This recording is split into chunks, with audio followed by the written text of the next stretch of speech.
Now will discuss about intensity distribution diagram. इसमें हम lumbar and प्रिंक्शम का एक्सपेरिमेंट पढ़ेंगे। लंबर एंड प्रिंक्शम के एक्सपेरिमेंट में किसी बॉडी से जब हम हीट करते हैं रेडिएशन एमिट होती हैं। उन रेडिएशंस को फोकस करने के लिए हमने यहाँ पे दो कनकेव मिरर लगाए हैं।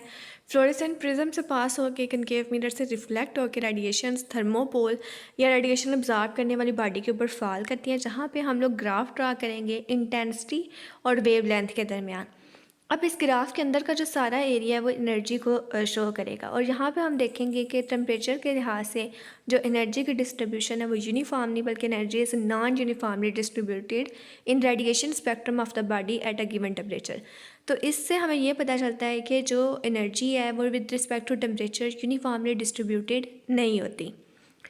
नेक्स्ट इसमें वेन्स डिस्प्लेसमेंट लॉ है कि जो black body radiation curve for a different temperature peak at a wavelength inversely proportional to the temperature, कि डिफरेंट टेम्परेचर पे जो बॉडी से रेडिएशंस एमिट होती हैं उनमें जो वेव का पैटर्न बनता है या जो वेव लेंथ बन के हम ग्राफ ड्रा करते हैं उसमें जो वेव लेंथ की पीक यानी वेव लेंथ की मैक्सिमम वैल्यू वो टेम्परेचर के इन्वर्सली प्रोपोर्शनल है।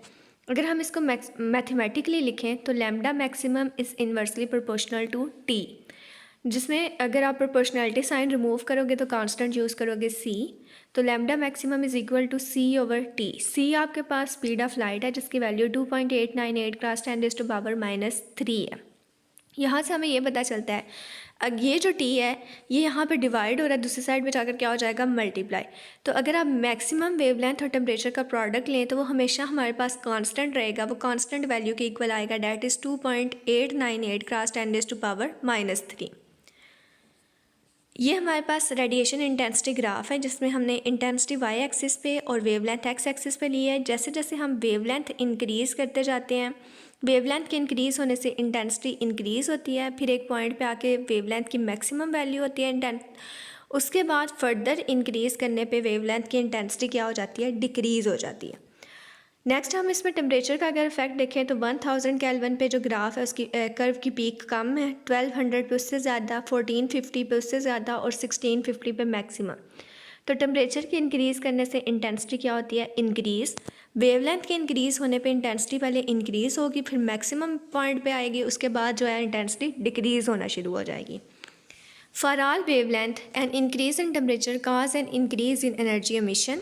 The radiation intensity increase with increase in wavelength. At a particular wavelength, it has maximum value. With further increase in wavelength, the intensity decrease. एक particular value पे यानी ये जो हमारे पास peak point है यहाँ पे इसकी मैक्सिमम वैल्यू होगी, उससे फर्दर हम देखेंगे तो ये डिक्रीज़ करेगी।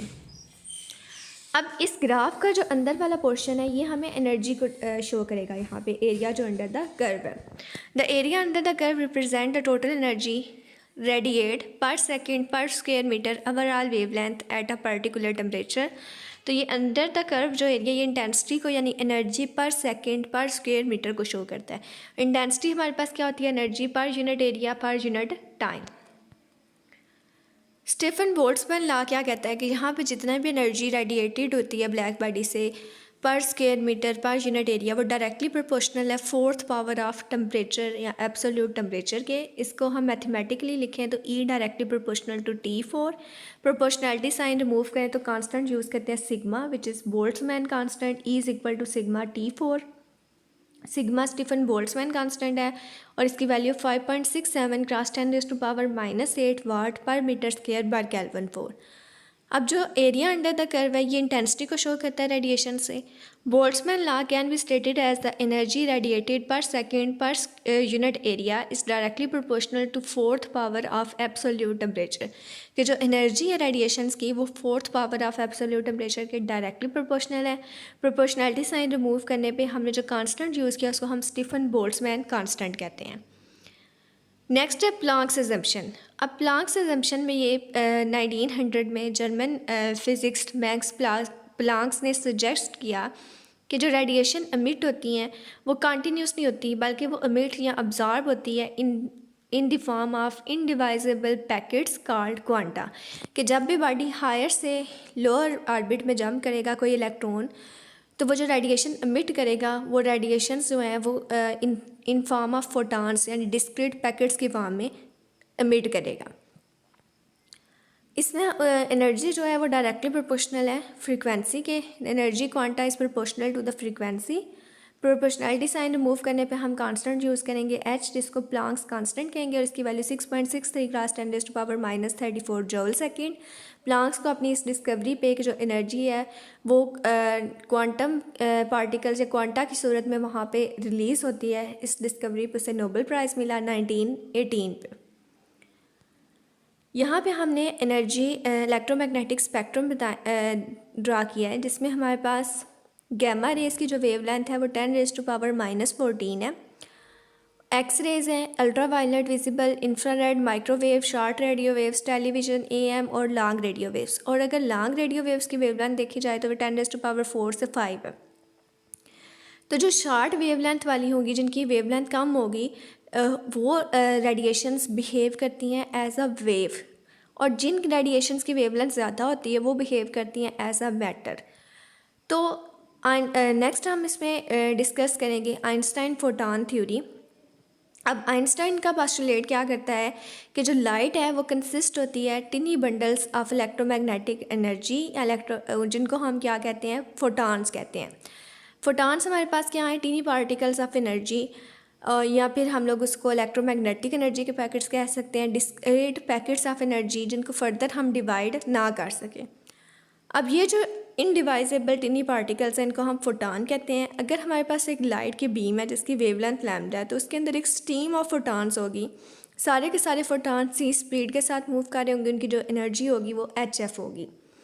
आइंस्टाइन रिलेशन है E=mc², प्लांक्स अजम्पशन है E=HF, दोनों रिलेशंस को हम रिलेट करते हैं तो mc²HF।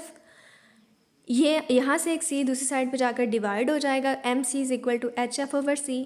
लीनियर मोमेंटम पढ़ा था P=mv, यहाँ पे वेलोसिटी c है तो P=mc। mc को हम रिप्लेस कर देंगे P से, तो P=HF/c। C=f लैम्डा है तो f किसके इक्वल आ जाएगा, c/लैम्डा के। यहाँ पे f की जगह पे हम c/लैम्डा पुट कर देंगे, c से कैंसिल, P=h/लैम्डा। ये हमारे पास मोमेंटम आ जाएगा। सिमिलरली ये हम लोग अगर एनर्जी की बात करें तो E=mc², यहाँ पे mc की जगह पे हम p रिप्लेस कर देंगे तो E=pc। When does light detect as a particle and when as a wave?